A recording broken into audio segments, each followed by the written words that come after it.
আসলে যারা জেনা করে দুনিয়াতে তাদের কি কি শাস্তি হতে পারে? এই সম্পর্কে আমি একটা হাদিস জানি, তোকে বলছি। প্রিয় নবী সাল্লাল্লাহু আলাইহি সাল্লাম বলেছেন, তোমরা ব্যভিচার পরিত্যাগ করো, কেননা এর 6টি শাস্তি রয়েছে।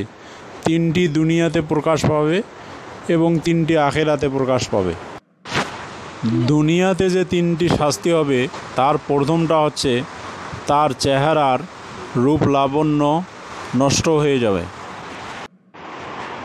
2 নম্বরটা হচ্ছে তার আয়ুকাল সংকীর্ণ হয়ে যাবে এবং তার দারিদ্রতা চিরস্থায়ী হবে। আর আখেরাতে যে 3টি শাস্তি সে ভোগ করবে তার প্রথমটা হচ্ছে আল্লাহ তাআলার অসন্তোষ। 2য় নম্বরটা হচ্ছে তাকে কঠিন হিসাব দিতে হবে এবং 3য় নম্বরটা হচ্ছে তাকে জাহান্নামের শাস্তি ভোগ করতে হবে। জাহান্নামের শাস্তির কথা শুনলে তো ভয় লাগে রে, কিন্তু সমস্যা হচ্ছে যে বেডি সওয়াল দেখলে তো মন মানে না। সমস্যা তো এই জায়গায়।